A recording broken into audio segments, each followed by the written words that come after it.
Google has just dropped Veo 3.1. You can make whole movie scenes from a few images. Watch this. Did you see? Google just launched Veo 3.1. Yeah, now anyone can build scenes like this using multiple images. Wait, Are we AI? It's strange, knowing we're not real. maybe that's what makes us real, how we feel. Then this feels real enough to me. Look at this, we're flying inside a dream. No script, no camera, just Veo 3 creating everything. AI is taking over the sky. Did we just fall? Or maybe. We were never here. Okay, so this is the new flow and it's now on version 3.1. So when you log in, you'll notice right down here it says 3.1 fast. And if you see that, then congratulations, you do have access to the latest update.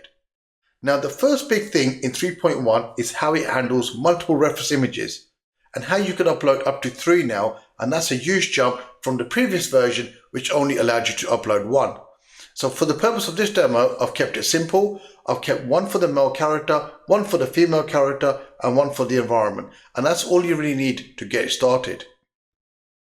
So before we move on, I just want to call out one thing. At the moment, Veo 3.1 doesn't support portrait mode. It only supports landscape orientation. Let me grab my prompt, this one right here, and I've uploaded the 3 reference images. 1 for the male character, 1 for the female character, and 1 for the environment. And then I'm going to go and click on the settings, which is just right here.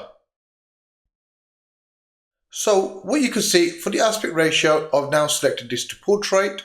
Okay, and I'm going to now execute this prompt. And I get this message. This feature isn't supported on portrait. So if I click on the switch to landscape, it would automatically execute my prompt. The other thing I wanted to call out, let me go back to settings. And let me now select landscape. Okay, and if you go to model, what we have here is, these are the different models. So you can see at the moment it's selected to 3.1 fast. Let's select this to quality. And if I go to quality and I try to execute this, again, I get this message. This feature isn't supported on Veo 3.1 quality. Again, I need to switch it to fast in order for me to be able to execute my prompt. Now let's talk about the camera motion, because this is where Veo 3.1 really takes things to the next level. The camera doesn't just stay still anymore, it actually moves like a real one. You can add smooth pans, slow drone shots, or even tracking movements that follow your characters all naturally. All I did was describe the motion I wanted and Veo 3 handled the rest, from how the camera moves to where it focuses.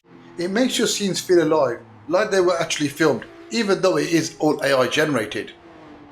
Hey guys, I'm here in Lucerne and this bridge looks straight out of a dream. It's even more beautiful in person. Buckle up, Veo 3.1 is here. You're insane. If you like this video, please subscribe and share, and I'll see you in the next one.